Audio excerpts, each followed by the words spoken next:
All right. Thank you so much for coming, everyone. And I just want to also say, are we on live? Great, we are. Okay, so thank you for those of us who are here in the room, but also thank you for joining us because this event is also being live streamed to our community.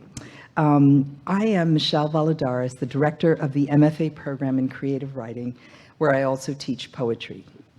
Thank you for coming to Spotlight, Writers on Iran, a reading series that we initiated.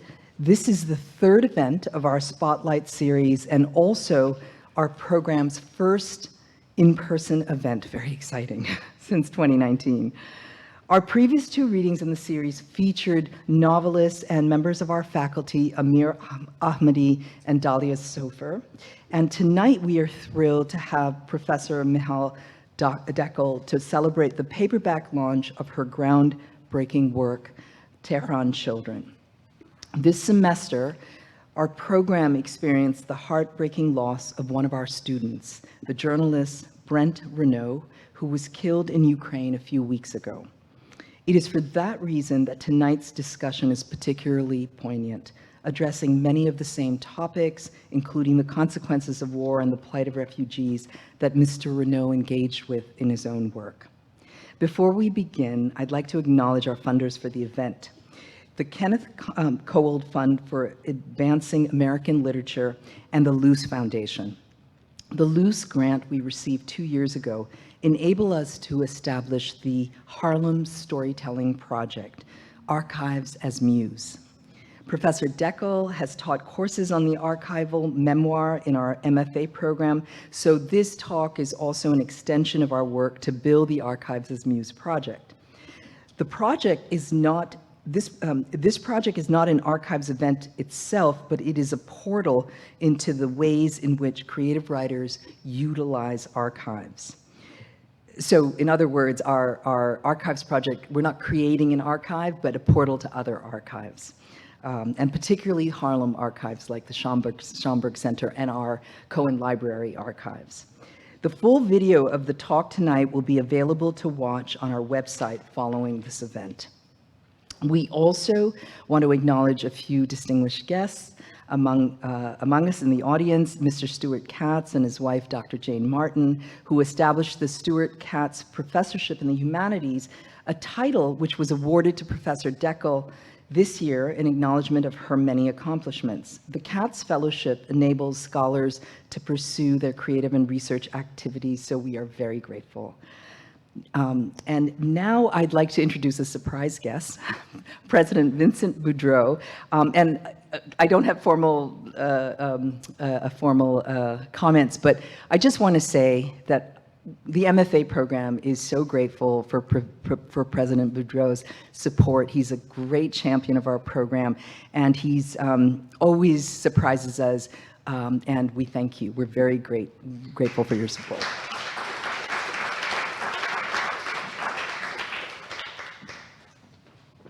Thanks, Michelle.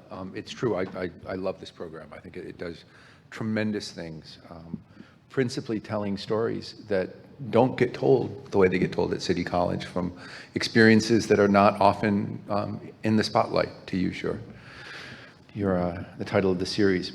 So a long time ago, when I was an assistant professor, I was running the master's program in international relations here at City College, early 90s. I had a student whose name was Mushtaba Amiri. He was older than I was. He was attached to the Iranian mission to the UN. And it didn't matter what the topic of the conversation or the lecture was on any given day. At some point in class, he would stand up and denounce me. And he would do it at length and at volume, and then he would follow me back to my office. I didn't remember him graduating when I left that program to go on my sabbatical. And I came back and wasn't affiliated with the program anymore. I was, in fact, deputy dean when he showed up in the dean's office and said, there was a glitch, a bureaucratic glitch in me filing my thesis. And the person who's directing the program wants me to do the program all over again, and it doesn't seem fair, and it didn't seem fair to me. And so we figured out a way to get him graduated. And he said to me, I was a very bad student, but you'll see I'll be a good friend. And off he went. What I didn't know was that he had spent the intervening years translating American political science books into Farsi, because it was a moment in the 2000s by this point when the president of Iran was Khatami. There was some hope of a little bit of a liberalizing trend. Mujtaba had found a job in the Ministry of Foreign Affairs and had gathered around him a group of young students, and they learned about Samuel Huntington, and they learned about national interest as opposed to ethnic identity, and he had a mission. And he said, this was a city college mission that he brought back to Iran. So about a year and a half after his thesis got processed, I got an invitation from him, because he had his brainchild. Samuel Huntington had written a book, The Clash of Civilizations, about East and West. And he said, no, we need a dialogue among civilizations. And so Iran was to sponsor the first dialogue among Asian civilizations. And it would bring in representatives from all different Asian countries, and he wanted me to come and speak. So I did, and it was remarkable. And then on the day after the conference, he said, I'd like to show you my Iran. And so he had, when he was a child, he was a kind of runner in the bazaar. The bazaaris would give him a little bit of money, and he'd go and get them lunch or deliver messages and all of this. So he brought me into the bazaar to meet the old men, all old men, who had been his mentors and his employers and his tormentors when he was a kid. And so we did that. And then he said, it was Friday afternoon, and he said, now I'm going to go get the car. You stand on this street corner, and I'll be back in 5 minutes. So I stood on the street corner. And what I didn't know was that the bazaar, I should have known, the bazaar and the mosque are right next to each other. And as I'm standing on the street corner, the mosque opens up. And all of a sudden, instead of being alone on the street, I'm surrounded by men and women coming out of the mosque. And I realized at that moment that I don't know the name of my hotel. I hold no currency. I don't know how the phones work. I don't have my passport. I'm all alone in a crowd of people coming out of the mosque. And I thought, does he like me? Or is he nurturing a grudge? Will he come back and get me? And of course, and I would never suggest this to him, because top to bottom, what I experienced from him and from his mentors and role models was the most insistent, sustained, intense hospitality I think that I've ever experienced anywhere. And I think that speaks to what we're doing today. One of the things in Dekel's work that I found so interesting is in recounting this journey, of course, and the back of it is this juxtaposition of current divisions in the world, particularly between Israel and other countries in the world, and the fact that this was a place of sanctuary. And what I found both in the bazaar and with my friend, Mujtaba, and the scholars who spoke in that dialogue of among Asian civilizations, people educated in the Sorbonne, people who did their presentation in French to make it more accessible to other people, not to me, was a kind of civilization and culture and richness and depth and hospitality and warmth that's lost entirely in the current discourse. And so first of all, to be able to sustain a series of City College writers who write on Iran, I think is remarkable. To do it in this program, where in some ways the mission statement is to take the untold story and foreground it, I think is utterly appropriate. And to have our most recently minted distinguished university professor, Dekel, presenting is utterly appropriate. So I'm going to get out of the way and let the conversation begin. But thank you for letting me speak a little bit, for tolerating my story, and for coming tonight.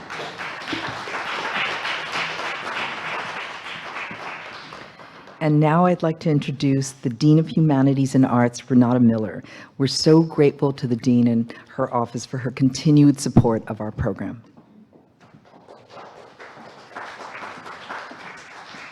And still also a professor of English. So, good evening. I'm Renata Miller, Interim Dean of Humanities and the Arts, and it is my very great pleasure to welcome you to this evening's event that brings together two writers from our English department, individuals who I am very proud and fortunate to have known for many years. And I want to thank a third colleague, Michelle Valdares, Director of the MFA program in Creative Writing, for hosting this evening and for her leadership of one of City College's flagship graduate programs. This evening's event is a beautiful instantiation of the work that we do in the Division of Humanities and the Arts at City College. As you will no doubt learn this evening, if you haven't already read Michal's extraordinary book, Michal, Dekel, and Salar Abdoh together began a journey that resulted in an amazing work.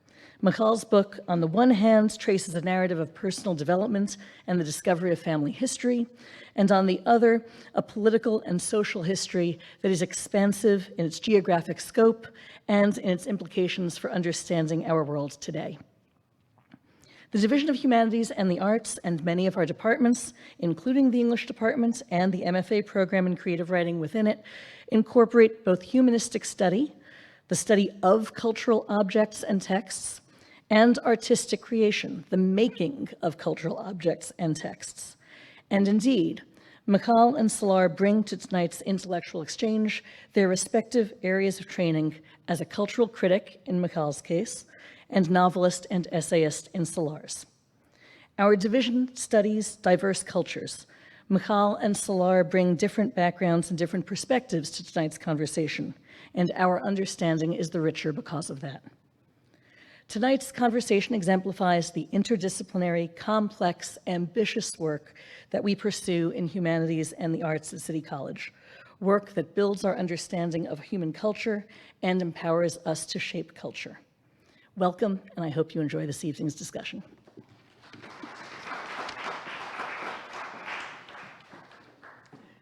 Thank you, Renata.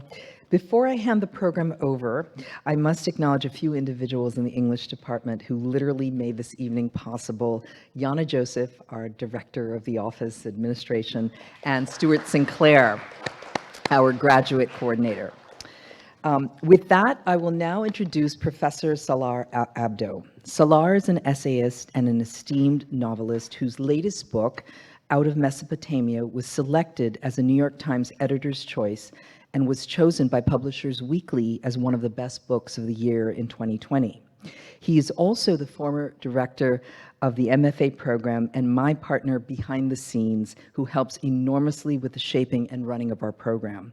And incidentally, Salar will be our next featured guest in the Spotlight Reading Series this fall. Salar Abdoh.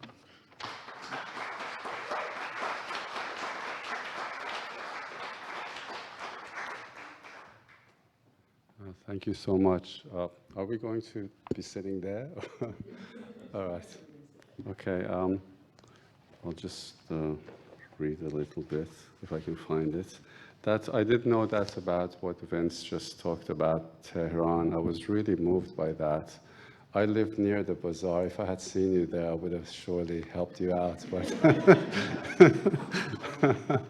and what's interesting about that neighborhood and where I live, this is not this is just impromptu.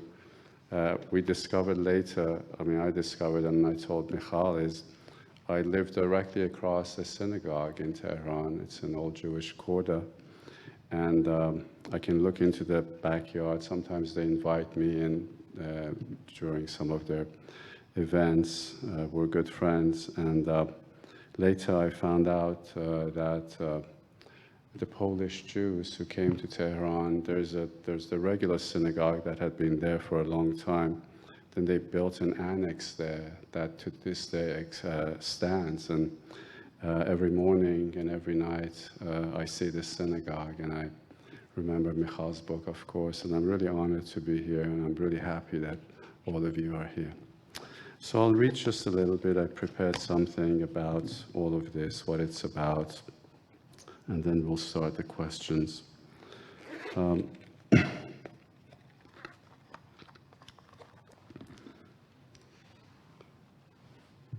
The story of how this extraordinary book came about is something that Michal mentions at the beginning of her magisterial work, The Tehran Children, which in its paperback edition is now called In the East. It's a volume that does not just break new ground, but single-handedly, I would argue, gives birth to a new and vastly important subgenre in Holocaust studies.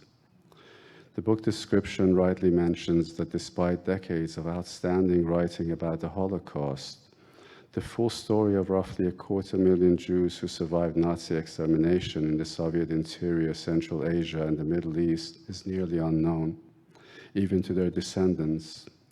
Investigating her late father's mysterious identity as a Tehran child, literary scholar Michal Dekel delved deep into archives, including Soviet files not previously available to Western scholars, on 3 continents. She pursued the path of these Holocaust refugees from remote Siberia to Uzbekistan and, with the help of an Iranian friend and colleague, to Tehran. It was there that her father, aunt, and nearly 1,000 other Jewish refugee children survived the war. Dekel's part memoir, part history, part literary political reflection on fate, identity, and memory uncovers the lost story of Jewish refuge in Muslim lands, the complex global politics behind whether refugees live or die, and the collective identity creation that determines the past we remember. A proper summation, I think, of what this book has been. And no doubt in the light of what is happening now again in Eastern Europe, it is a book more timely than ever. I happen to be that Iranian friend and colleague mentioned in the book description who accompanied Michal on parts of this journey. There were 4 transcendental moments in this trek that I can recall off the top of my head. 1, watching Michal gaze at the little pond by the grounds of the brewery that her family had owned in a little town in Poland before the Nazi war machine appropriated it. 2, standing with her at the exact spot of the railway line where her father and aunt were loaded onto cars that would take them to the Caspian Sea and eventually to Iran and freedom. 3, having a Muslim Tajik family in whose yard decades ago Michal's family members had hidden, asked me to recite the prayer of the dead for the soul of those long ago departed. And 4, listening to a rabbi at a synagogue in the ancient Persian city of Bukhara in Uzbekistan speak to us in the Persian of some 1,000 years ago, while I relayed the rabbi's words to Michal in English. An Israeli and an Iranian working together. Every book has a purpose. Some books, they fashion purpose itself. Nominated for a number of major awards, including the National Jewish Book Award for writing based on archival material, The Tehran Children, or In the East, connects so many dots and brings so many different strands of the past together as to give new meaning to the genre of memoir biographical writing and to historical archival research. The generous support of the City College of New York had a lot to do with this, as does the continued support of City College's benefactors. We who teach here also write the world, and you are our lifeline in these endeavors. We thank you, and now I give you the floor for a minute to Michal Dekel before I begin with the questions. Thank you.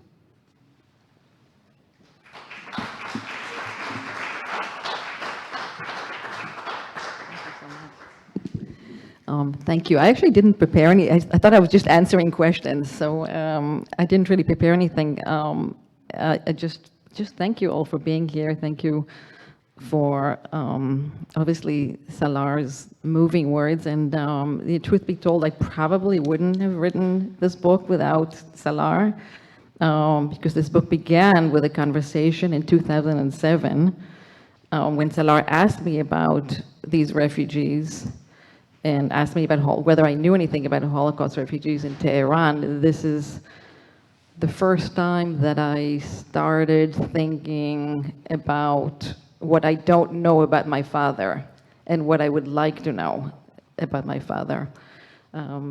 Now, 10 years later, this became a very different book than I thought in 2007, but that was a starting point, and maybe the collaboration that Salar talked about, which was very important for me in the beginning with Salar, and then there were other collaborators along the line, is one of the central themes of this book. When we think about our own respective, I don't know, groups' traumatic histories, if you will, it's very important to, I think, help each other carry those histories rather than think that we have to carry them alone.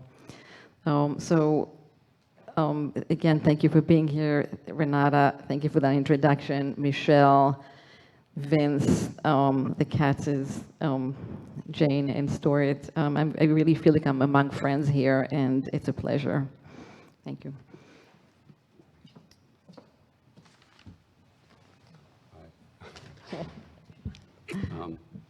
Can you hear us? Good. I think my first question is why the name changed from the Tehran Children to In the East, from the hardcover to the paperback editions? Yes. That's a very evocative question. So two things. I mean, so we know, first of all, two things happened between the hardcover and the paperback. First of all, we lost the word Tehran, and second of all, we gained the word my father. And so maybe we'll begin with why Tehran was lost. So the book began, as I said, really with a conversation that Salar and I had. When Salar said, have you heard, this is 2007, if you remember, in 2007, Mahmoud Ahmadinejad was in power. He was the Iranian president at the time, and he was a Holocaust denier, and there was all this literature and publicity about Iran's complicity in the Holocaust. And then to counter that, there were actually people in Iran and outside Iran who were writing, no, in fact, Iran was not complicit. Iran harbored Jewish children during the Holocaust. So Salar had read one of these things. He asked me about it, and I said, you're not going to believe this. And my father was one of these refugees, these child refugees in Tehran. But I really don't know how he got there and how long he was there and so on. And indeed, I'll show you the map. This is my father.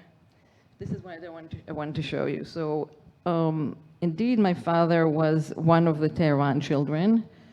And the reason he was called this group, and we're talking about a group of about 1,000 Jewish children, Polish-born Jewish children, who basically went from, they start out here in Poland. In the case of my father, Ostrów-Mazowiecko.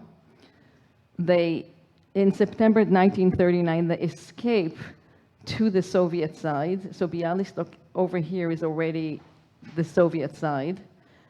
They escape, or their towns fall under Soviet occupation. You have 1.5 million Polish Jews living in the Soviet Union in 1939.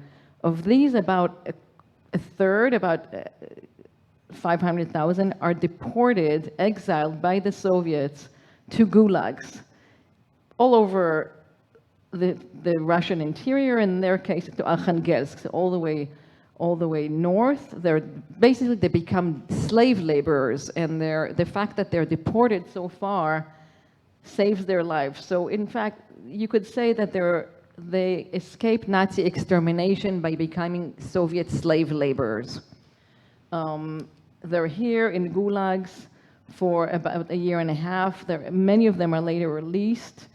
They go on a second exile all the way down south to the Soviet Central Asian republics, Kazakhstan, Uzbekistan, and Turkmenistan. And from there, a group of roughly 1,000 Jewish children without their parents at this, but are separated from their parents because the parents are not allowed to join this journey, cross the Caspian Sea and basically are evacuated to Iran. And there are approximately 6,000 or 7,000 Polish Jews and other Jewish refugees in Iran, and we can talk about that a little bit later.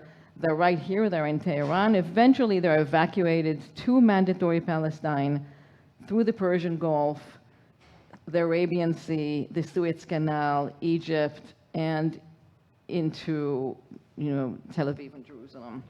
So this is a 13,000-mile journey. When Salar and I started talking about this, we both had kids who were 4, I guess, right? I would be reading this, and we would both be saying we can't get our kids to walk from like the middle of 85th Street to Columbus Avenue, and like these kids they practically walk 13,000 miles. This was an amazing story, but eventually, what I realized as I was researching this more and more is that this is a story that's much bigger than these 1,000 children. This is the story of how most Polish Jews survived the war. Most Polish Jews survived the war, mostly in Central Asia. So most of them ended up staying in Central Asia for the duration of the war, and the minority ended up in Iran.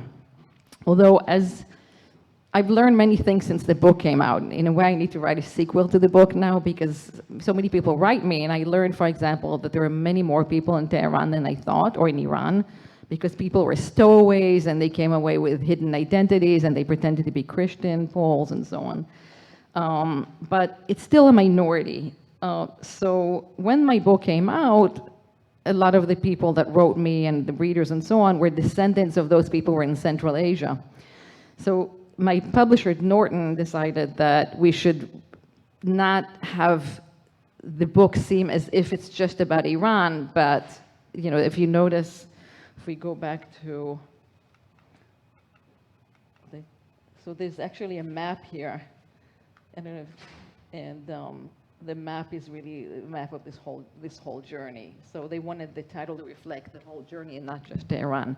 Now, my father came back. The word my father was because when the book was published, again, the publisher said, memoirs don't sell, and you have to publish this as a non-fiction book. And this is for the creative writing students in the room. So, I'm bad with titles. We just couldn't come up with good. So, okay, then lo and behold, the book came out, and really, I would say, aside from the kind of die-hard historians, people really like the personal part, and they really want to know about my relationship with my father and what happened with the Polish nationalist historian, and so the personal stuff became very important. We brought that back in, but in truth, as in a way Salar hinted at that, it's a very complex story, and it's about many things. It's about refugees, it's about memory and memory politics, it's about this particular history, it's about Russia and Israel and Iran and past and present geopolitical systems. And it's a hybrid genre, so it's very hard to find a title for it. I'm sort of not happy with the first or the second. Now the book is going to come out in Hebrew in October, and I'm thinking maybe something, if anybody has any suggestions, I'm open, but I'm thinking something completely, maybe just they're refugees, or something that is evocative and doesn't have any specificity, because it's hard to get it right. Thank you. Long answer. Yeah, I didn't know that, actually. I have only a couple of multi-part questions for you, after which we will allow questions from the audience.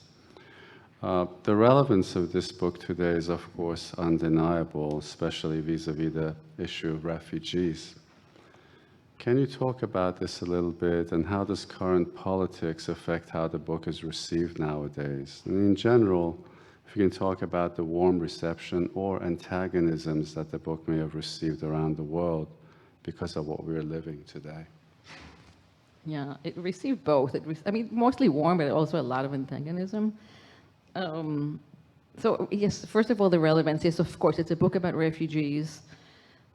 The book came out in Germany, and the German scholar Aleida Assmann wrote an introduction, and her whole introduction is about the fact that she understands the refugee experience through this book.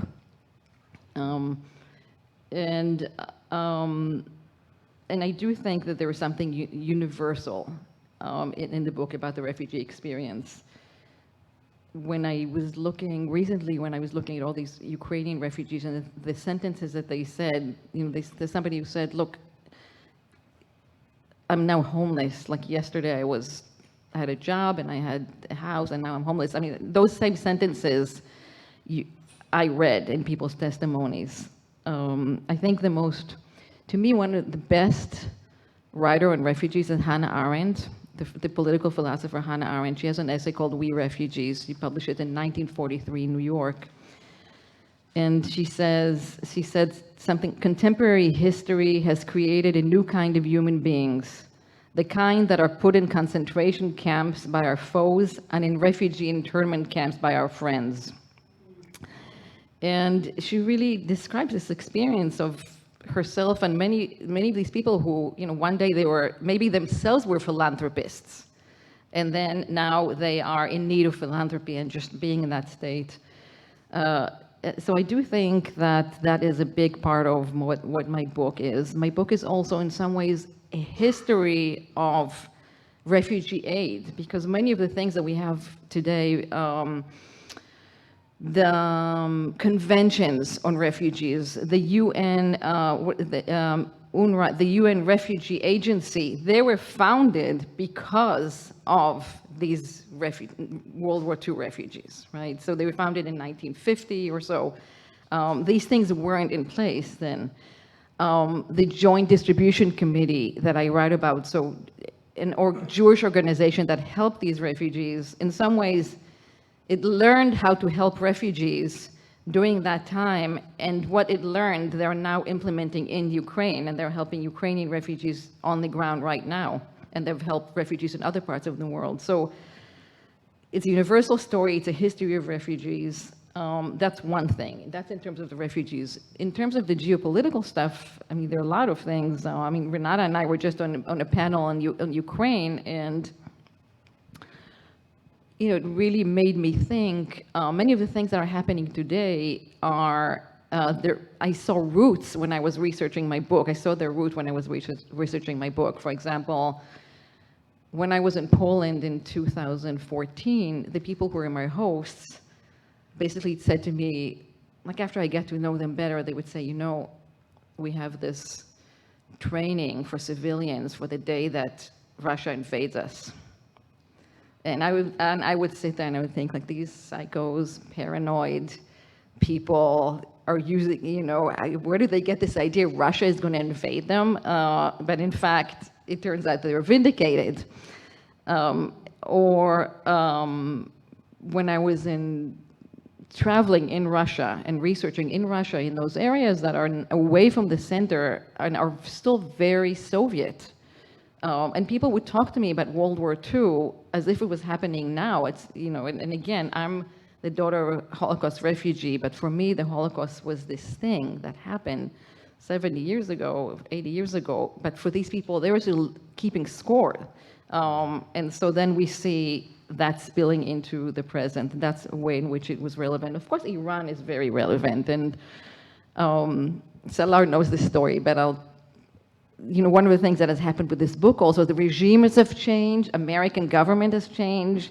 The book came out in October. We had a pandemic in the middle, so the book came out in October 2019. When it came out, if you remember, Trump was in power.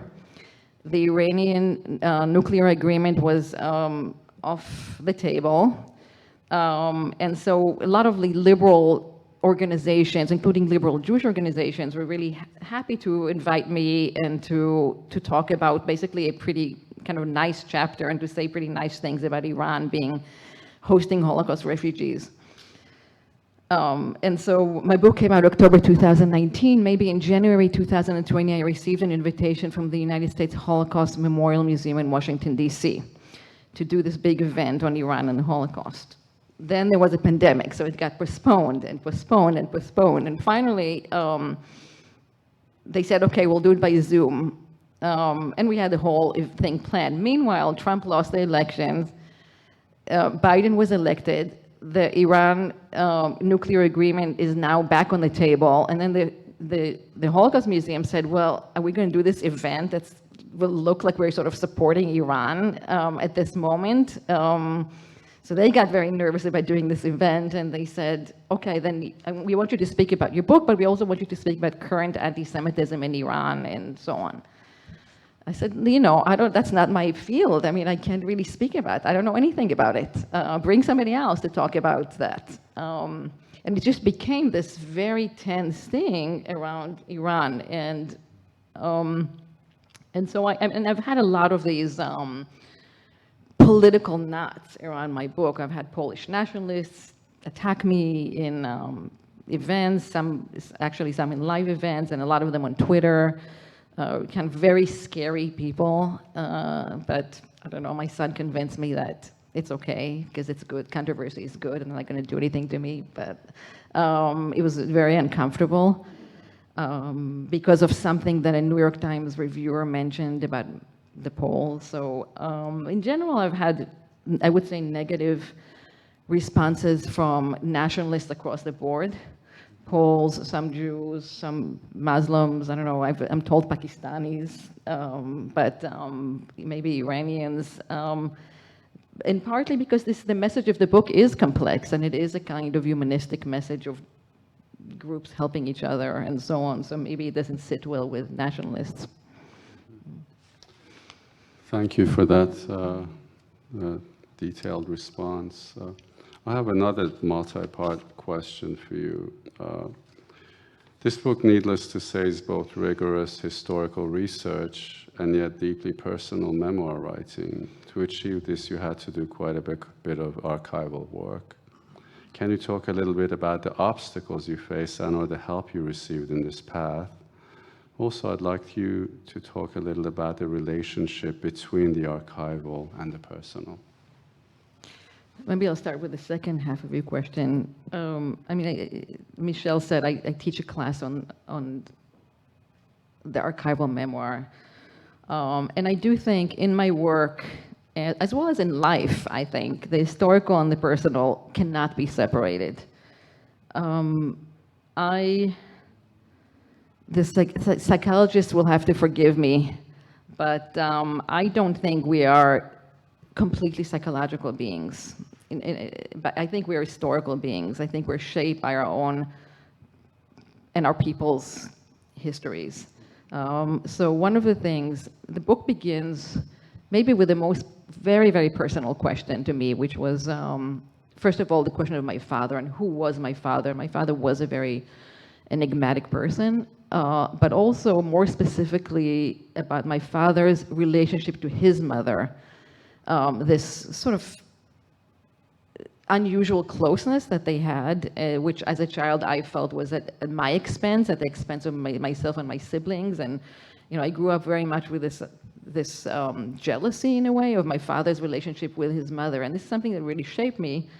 So you could say that this is a kind of Oedipal question, but it's really, the answer is not in the psychological realm.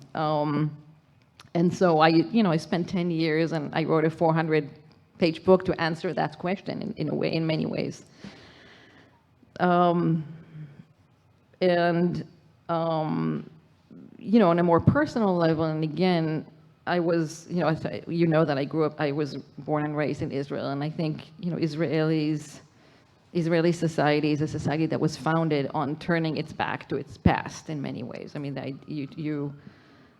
you turn your back to Jewish suffering and you start a new country that will embrace joy and creativity and will not be shaped by suffering. And I think I'm, in a way, a product of that society, and it has served me well in many ways. But I also think that you can't cut yourself off. I mean, you can decide you're going to do that, but ultimately, I'm descended from the people who underwent genocide, and that's it. And I can't take that away. And I mean, some of my literary scholar friends talk about repairing the past. I don't believe in that. I actually don't think you can repair the past. Is the past. You can only acknowledge it and acknowledging it, I think, is very helpful. So that's the answer to your second part. Now, in terms of question of archives, yes, I worked in many archives, which were very challenging because these archives, mostly because these archives in places where it's very challenging to research. It's very challenging to research in Russia. It, of course, was impossible until the fall of communism. After the fall of communism, there was actually a window, during perestroika, there was a window in which you could do more research, and people did more research. And finally, when I was there in 2013 or 14? 13, right? 14. It was better than it is today. I mean, Putin is really clamping down on that as part of his authoritarian rule. So when you go to those places that I've been in, and I've talked about this before, you can't exactly come and say, please take me to former KGB archives, and they'll be like, welcome, here you go. You can't do that in the Soviet, in those areas. You can't do it in Uzbekistan, even less so. So you have to find ways. That's why it took a long time, in a way. I mean, I had to have all kind of clandestine research assistants. Salar was researching in Iran, and I had somebody else. Let me see if I can show you some.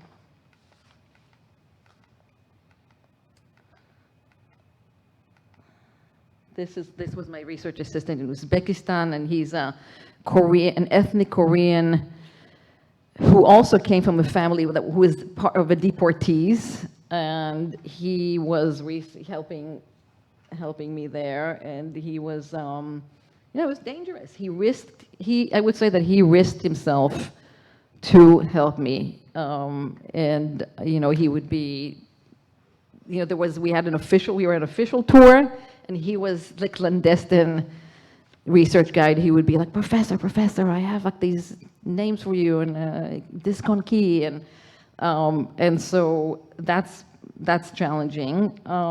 It's also challenging because of this goes to the heart of the question of archives. Who creates archives? To what purpose? This is a story that really virtually hasn't been told. It's been told only in memoirs. There are actually a lot of, as it turns out, there are a lot of people wrote memoirs, but those memoirs didn't amount to being a story that people know in the same way, in the way that we know Elie Wiesel's stories, right? Or we know Primo Levi, or we know Art Spiegelman. These are canonical works. So we know, all of us know something about Auschwitz because of these works. There was no Elie Wiesel of this story, of the Gulag, right? And so, in some ways, I wrote the story. So not that I'm Art Spiegelman, but I wrote that kind of book for this story. And so, part of it was for me figuring out what I need to know and where I can find those answers. And because it's not one story, the material is not in one place. So I could read the stuff that was done, and other stuff in Zionist archives or in archives in Israel, but not even in Yad Vashem, not even in the central places, but like I found stuff in a little ultra-Orthodox archive in Bnei Brak. I found stuff in the kibbutz movement archive, because these people are the ones who went to Iran to get the refugees. They just wrote testimonies, handwritten. They're just thrown somewhere. They're not even in a microfilm. They're not digitized. They're in boxes. Then I wanted to read the Polish stuff. Poland was not, all that stuff wasn't really in Poland after the war, because Poland became a satellite Soviet state. So it actually, believe it or not, those archives went to Ireland, because it's another Catholic state. From Ireland, they went to the Hoover Institute in Stanford, where they are still now, and now some of them are also in the Holocaust Museum. So it's like a puzzle that I'm piecing together from different archives and having these archives speak to each other. And then some of these archives are very, they have an ideological aim. Like in Poland, the Institute for National Memory. I mean, this is an archive was set up to prove aggression and against and the suffering of Christian Poles. So it's not going to have this kind of stuff. It's not going to be easy to find this kind of stuff. So it was a little challenging, as you well know. And I don't know if you can talk about Iran. That's its own challenges. Yeah, I had just a fraction of some of the experiences you had, and doing that in Iran, you know, some of the material I got for you from like the National Library was a challenge too. I had to deal with all sorts of characters, but I remember when we went to Washington, D.C. to see that gentleman, the writer. Henry Greenberg. Yeah. Yes, and he said to you, I've been waiting for you for 40 years for somebody to come and ask me these questions.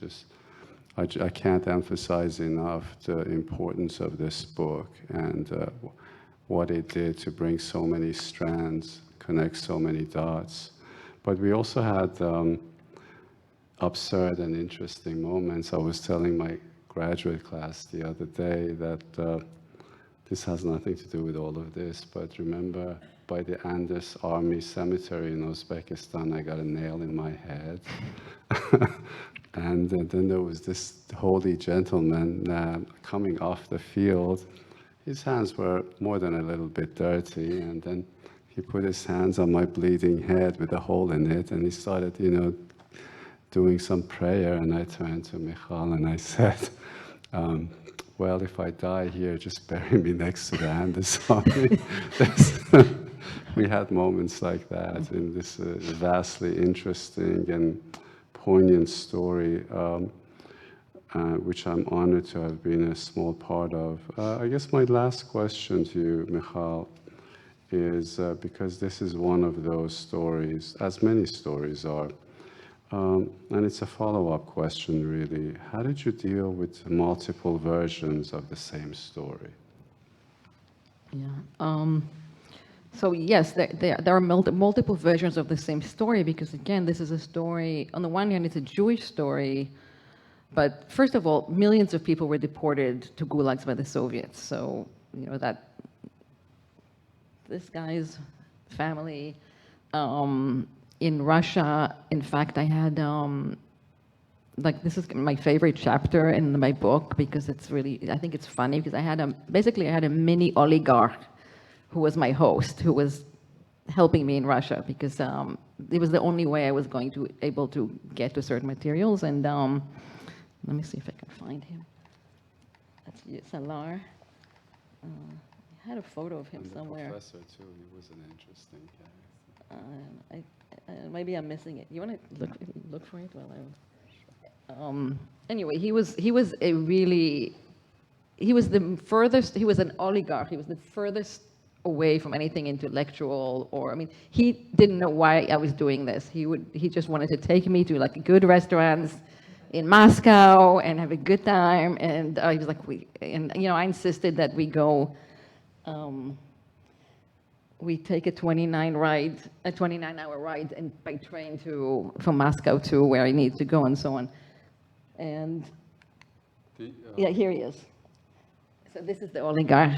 Yeah, unfortunately, yeah. And we were like in this Jeep listening to Sting and going to see mass graves. I mean, it was very surreal. And he kept saying to me, "I don't understand why you care about this history so much. This is everybody's history." Because his mother had always also been in exile. I mean, he wasn't Jewish. It's a story. It's a story that Russians tell, that Poles tell, and so everybody had their own version.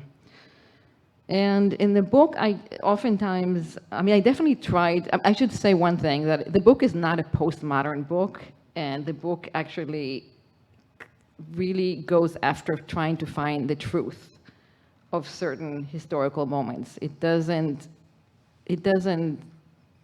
have this mantra that there are multiple versions and so on. Alas, first of all, sometimes I wasn't able to get to the truth because I just didn't have enough evidence. But even when I was, I'm a literary scholar, so I wanted to also, I was interested in other questions and not just in what happened, but also how people tell their stories, why they tell their stories the way they do.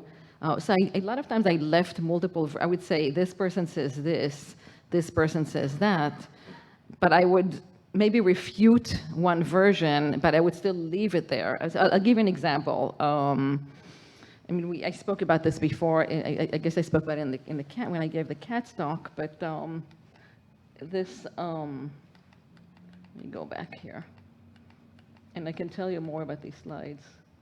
Sorry, I'm making such a mess of this. So this is. Wait.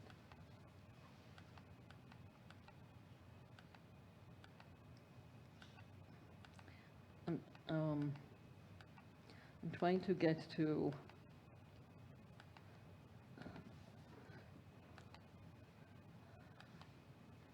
Okay. So this is, why does it keep skipping this? I want to get to the Polish part, but somehow. Well, this is me in Poland in 2014 in front of an exhibition of old Poland. And the exhibition featured my family's brewery, which they owned, but it doesn't say anything about this, about Jews being the owners or about those people being killed, or, you know, it just says old Ostrov. And so I would, you know, let's say I just wrote about the situation. So, and I think people understand the irony of it, right?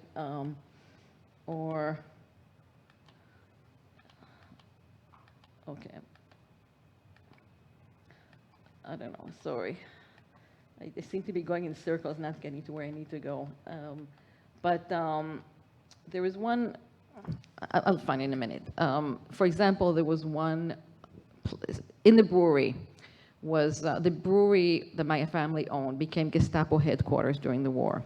And in this Gestapo headquarters, many hundreds and possibly 1,000 Polish Jews were killed, tortured, and executed. A lot of them are children, and they're horrible, horrible, horrible testimonies.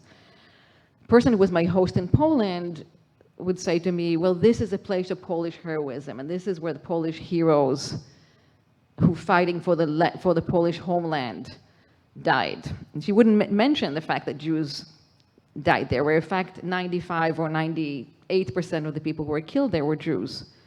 So in a situation like this, I would describe what she said, as well as the archival material where I find out that really it was mostly Jews who were killed there. And I did it for two ways. One, for historical truth, but also for, you know, I did want to keep that story there because Christian Poles did die there. I mean, it's a much smaller number, but I didn't want to just erase that side and to just tell a kind of exclusive story of suffering because it was only part of the story. So I wanted to keep those things together and in many ways tell a global story that still honors the truth of what happened. So maybe that's the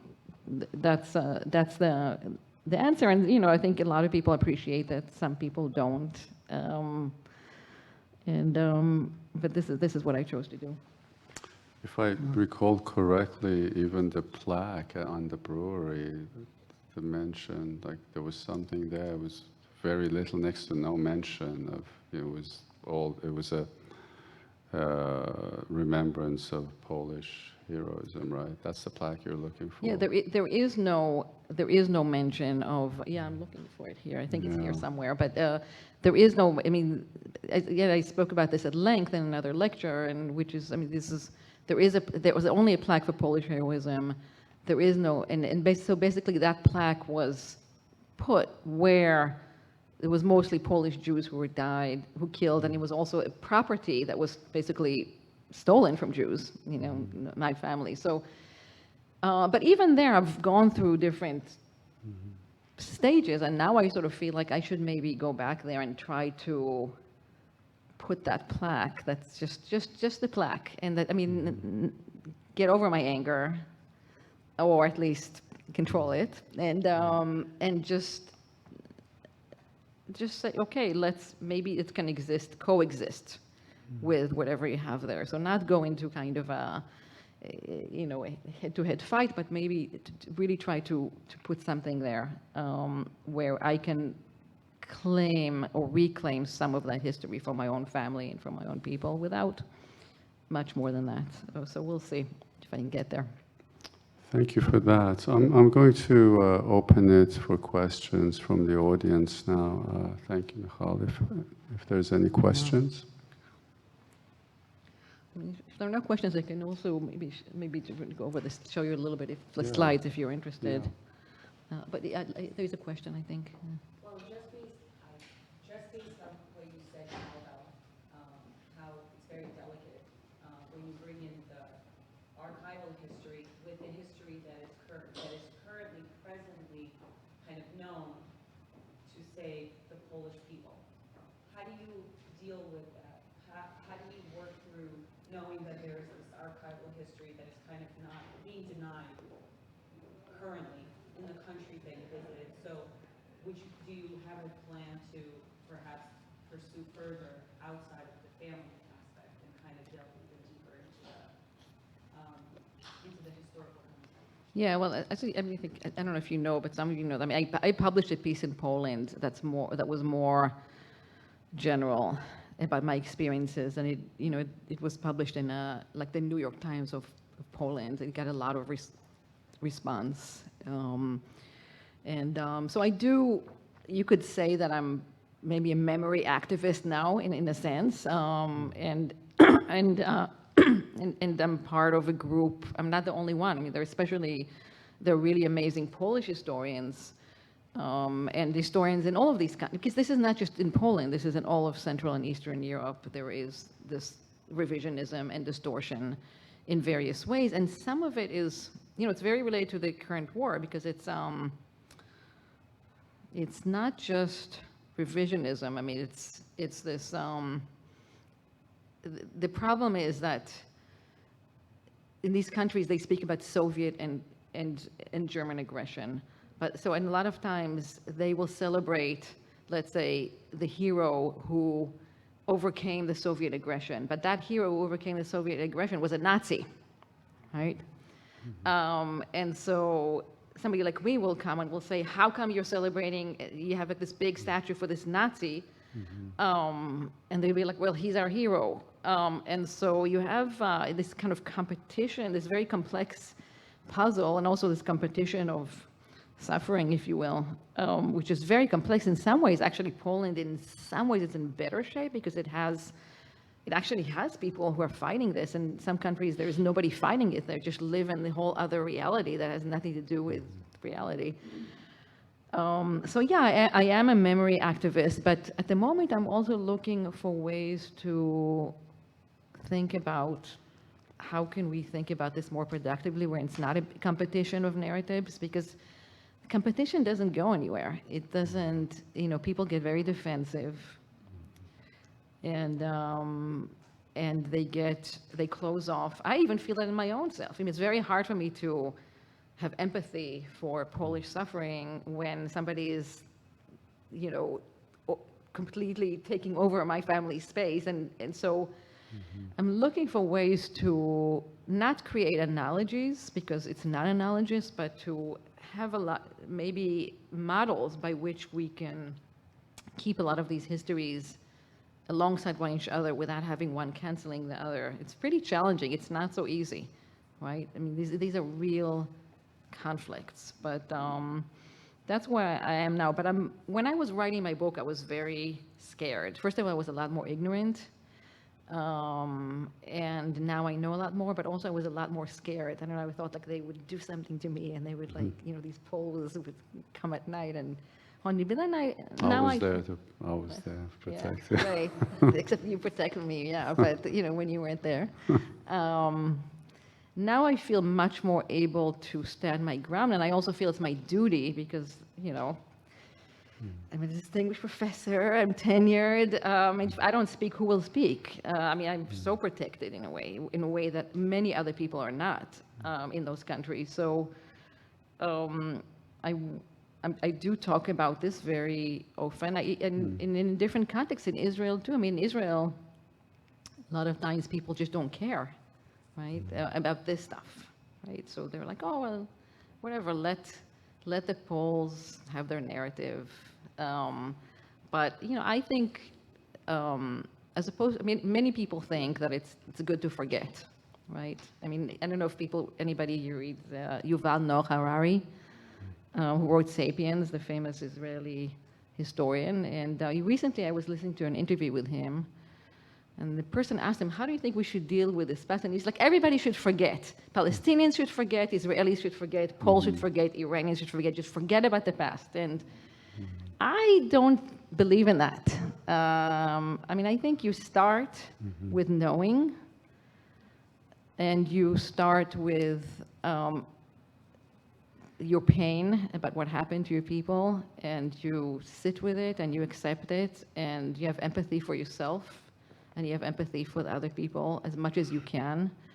And from there you move on, not from completely forgetting and denying. So I try to do the same and to instill this in other people, including in Poland. And many people wrote me really nice emails after I published that piece, including especially young people, including people from my father's hometown. And people wrote me, you know, stuff like, my parents are really anti-Semitic, but your piece really helped me. I read it, and they really got it. They really got what the problem is, because they didn't see what the problem is. So I try to do that, but in a relatively nice and non-antagonistic way. And Jane? But you took quite a chance. I would think there were many people who would feel, oh, why stir this up? Like, stop. What are you stirring up here? Who would want to just, so it was pretty risky. Yeah. No, I mean, a lot of people, even, I think I told you this, in my father's hometown, there's a Jewish organization that's working to restore the Jewish cemetery and Jewish buildings. That town there was nothing, that town was 60% Jewish. There was nothing Jewish in that town whatsoever, not even one building, not even one plaque, not the cemetery was razed. My family's property was razed. Everything was nationalized, stolen, whatever. So they've been working very hard, and they've made a lot of progress. And actually now they're restoring this Jewish cemetery, in part because after the war, basically Christian Poles, they stole the gravestones for granite and but many of them didn't do anything with it. They just stole it. They put it in some basement in some backyard. It was sitting there for like 70. Now the grandchildren are finding it, so they're bringing it back to the municipality, and they're saying, here, take it. So these Jewish organizations, they're restoring, and they're doing wonderful work. But they got very nervous when I published my piece, because they thought, okay, this is going to stir up things, and this is going, and they said exactly what you said. They were like, why do you need to stir this up? We don't care about what happened. We don't care who killed the Jews in this town, if it's Poles or Germans or not, whatever. We just want to restore.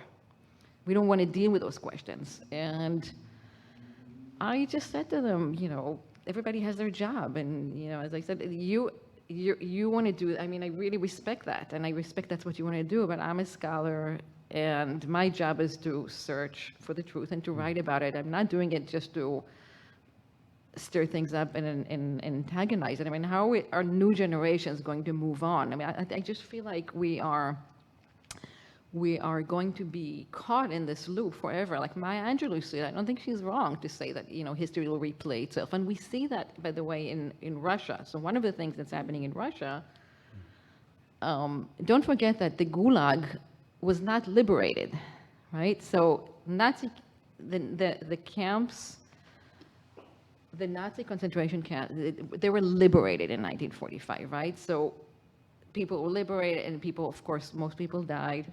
Prisoners were liberated. We recognize that that's a chapter that's over. The gulags continued to operate after the war. Some people would say that they still operate, right? Where Navlani is and those people. So there was no closure, in a way, to that chapter in Soviet and then now in Russian history. And one of the reasons why I think we see in some way this new phase is because there was no closure.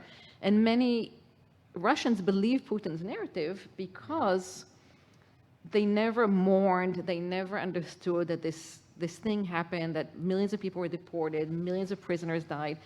In Russia, as I see it, the past lives in the present in plain sight, completely unprocessed, unmemorialized. Literally, people were buried near towns, and nobody knows that. So that's a consequence of not dealing with the past. I don't think it's healthy, and I don't participate in that. So. Go ahead. So to shift just for a moment, by the way, Toda Rabah, I'm really looking forward to reading your book. I haven't read it yet, but I'm really looking forward. Thank you. I'm curious about the fact that these were Jewish children from an Ashkenazi Jewish kind of context that were brought into the Iranian realm. And my question is, in your research and your pursuit of this, did you come across any of these children who originally brought their state into Iran and actually have somehow, and if so, can you elaborate on how they kind of blended into that society and that kind of world, as opposed to, say, the way your map showed that eventually a lot of them, I assume, went to Israel. But some of them, I'm just very curious about the ones that may have remained from that initial contact. I don't know why this is not moving anymore. But, maybe they can So the back. fix it. City College, right?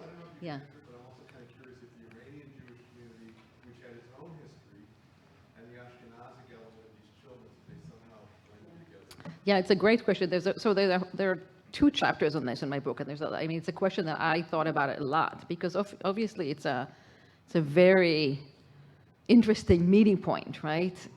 These kids who are basically, in the case of my family, can you see if I can fix this? Oh, yeah. My father was 12 when the war started, and his sister was 7. And they were came from a very bourgeois family. My aunt never left her town.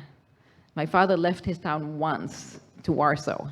So they come from this very sheltered bourgeois Jewish background. And then they were like, all of a sudden they were like in Iran, alone, kids alone, right? And there were also adults there. It's not working?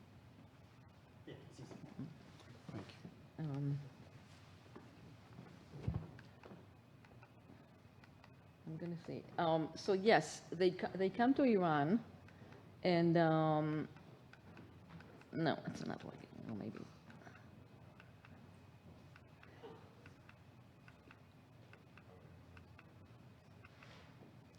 Just talk.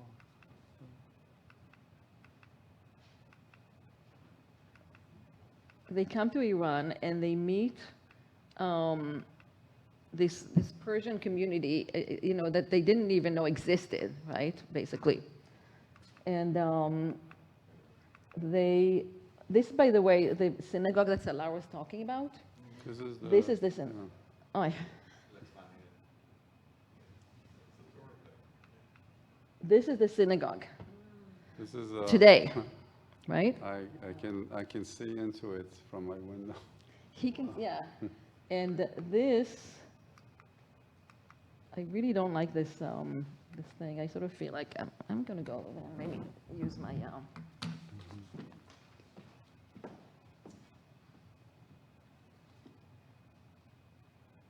Okay, this is the Torah. I don't know if anybody here can read Hebrew. Yeah. What does it say?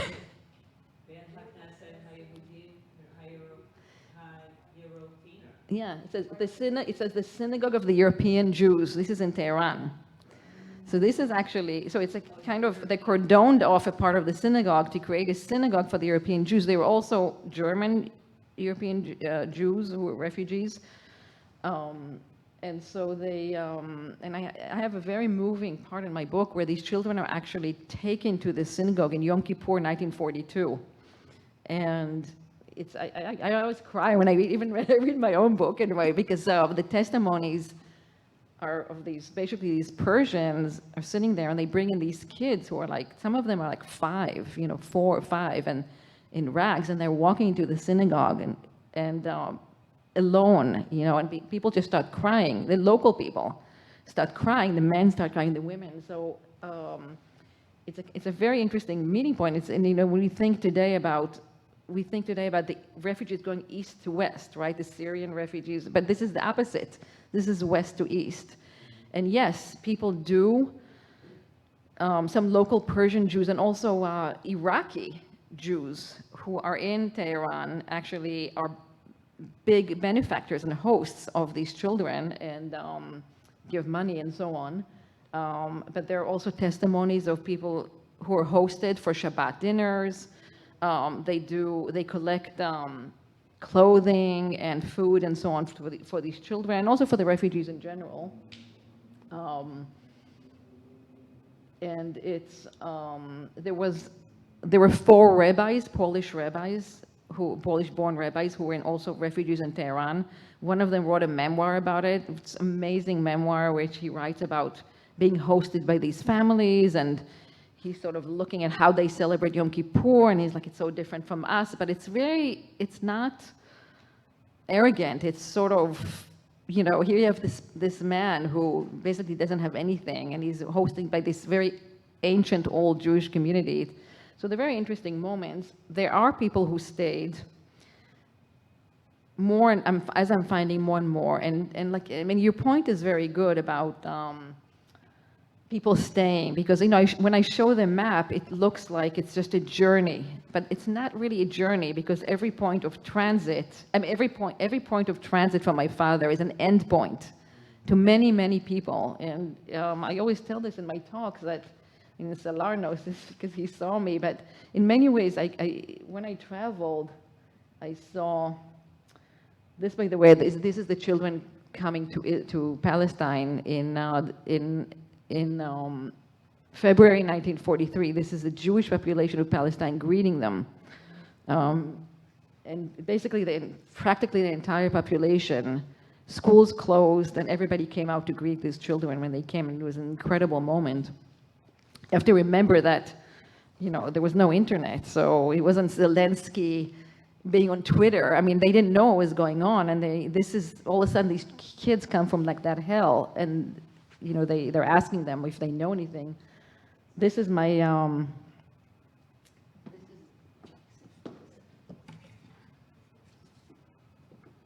this is my aunt, who sadly died 2 years ago, but she helped me a lot on this, and this is on the day that I arrive in Palestine. You can see she's very anxious. She's looking outside the train. This is what I was looking for before. This is a monument for the murdered and fallen of the East in Warsaw. And again, as you can see, what is this a monument of? This is a monument of crosses. This tells a story of Christian martyrdom, but really most of the murdered and the fallen of the East were Polish Jews, also Christians, but many more Jews. My father in a kibbutz, my aunt in a kibbutz. Okay, so this right here, going back to this. This woman, and so I will remember her, was a woman that I interviewed in Tehran, in Samarkand, in Uzbekistan. When I looked at her, she really reminded me of my aunt. She was basically just like them. She was a Polish Jewish child. She got to Samarkand. She was, I guess, like maybe she's 14, something like that, right? Mm-hmm. And she stayed in Samarkand. She married an Uzbek man. She still lives in Samarkand. She may have died. She was old. She still lives in Samarkand. And she had these daughters-in-law that were holding her on both sides. She was in a house that had like the sewage was like running, and I was looking at her, and I asked her. I had a translator. I said to her, "Why'd you stay?" She said, "I had no one because my mother died on the route. My sister died, and I had no one, and I met a guy." A boy, and the boy was good, the family was good, and so I stayed. And she became Uzbek, so that's like, I don't know, the would-be, like if I were her daughter, I would be like the Uzbek Michal, I guess. And then I saw those versions everywhere because people were released from gulags in Siberia, and they didn't go anywhere because maybe they had small children, and somebody said to them, I'll give you a cow. And they were like, okay, I have a cow, I'll have milk, I'll survive the war here, and I can't really trek thousands of miles with my small children, I'll just stay here. The war ended, the Iron Curtain came down, they became Russians, and that was their fate. And so, and then when I was, Salar knows this very well, I mean, I was looking at this woman, and I asked her, how would you summarize your life? And she's like 90 here, and she said, it was a good life. It started badly, but it was a good life. And I was thinking, well, I guess, I was thinking, yeah, it's like my father went to Israel, everybody got PhDs, everybody became, but,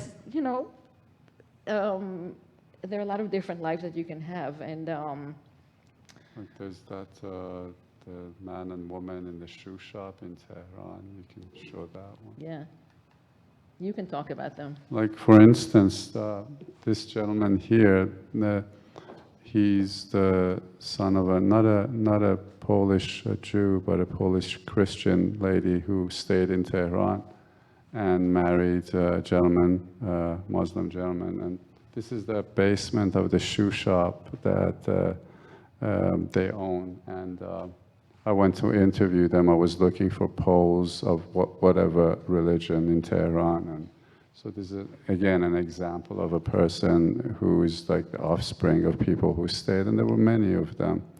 And interestingly, Poles as a group, Jews and Christians, had an enormous impact on a place like Iran during the war.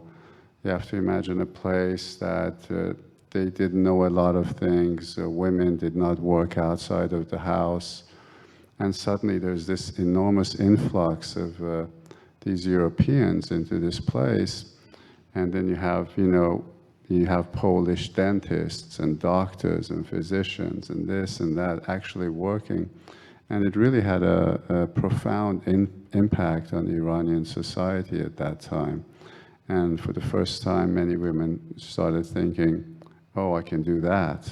So the cultural manifestations and impacts on a place like Iran was enormous. I would imagine much more so than a place like Uzbekistan and those places that were in the throes of the war and the Soviet, thing. But in Iran, the Polish impact was really, really poignant. And also the meeting, as Michal says, of the Jewish population of Iran, that's ancient, it's been there for how long? Since the second thing. So it's like there's a lot to be said about this story that Michal has been telling. Yeah, and I think, so, in my book, I think when we talk about refugees, we're also talking about host communities.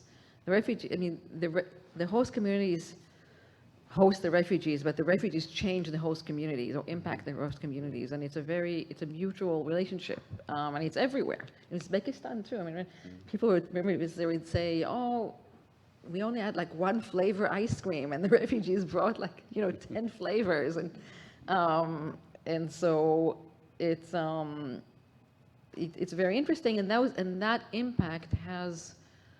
We are the product today of these things that happened at that time.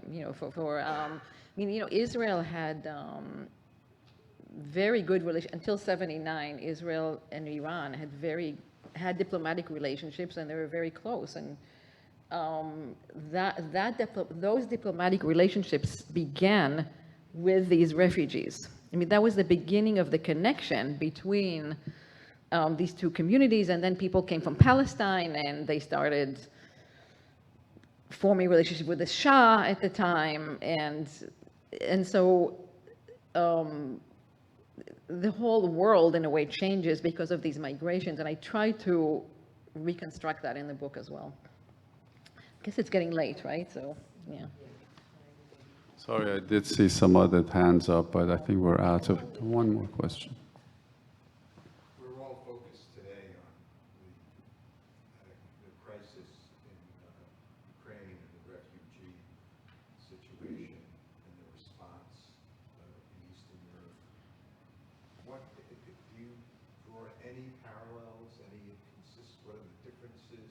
I mean, just with your study of the refugee situation, mostly emphasizing the Jewish situation.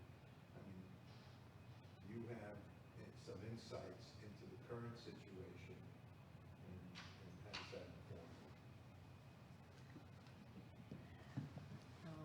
you? Yeah, I mean, I spoke about that a little bit already. I mean, first of all, on a general level, this is a refugee story that's very similar. On a more specific level, this is a story about Russian aggression, and that is very much a continuation of the Gulag, because the Gulag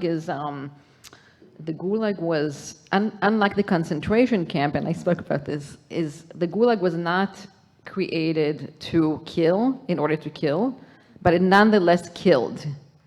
Why did it kill? Because it was inhuman, because the thought behind it is like, we need to build a railroad, we'll take an entire population, deport it, tell them to build, and not give them food. If they die, we'll replenish them with some other population. And in some ways, I don't think Putin is trying to create a genocide of the Ukrainian people. I think he wanted to control it, but if it happens that he'll kill any number of people, that's okay too. I think in terms of,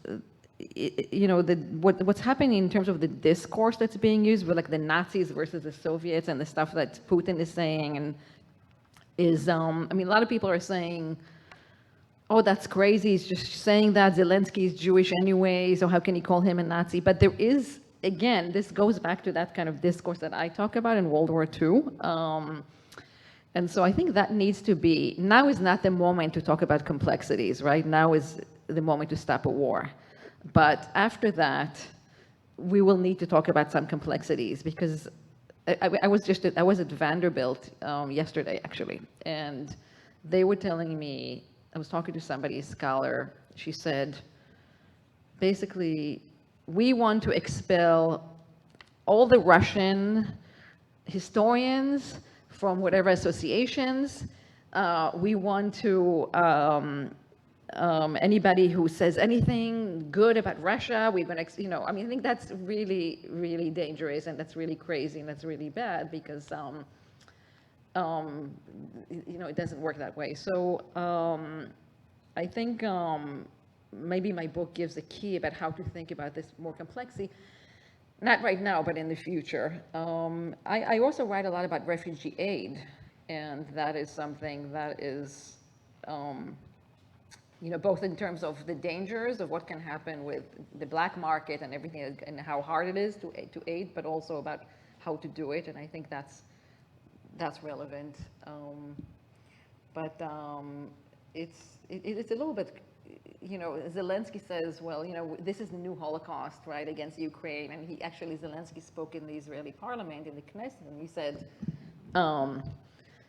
said, well, Ukrainians saved Jews during the Holocaust, and now you need to save us. And we were like, I don't think so. So fine, you need to do whatever you need to do as president of the Ukraine under attack to get whatever weapon you need to get. But again, we scholars will have to kind of put the record straight. Thank you so much. Thank you. Thank you for coming.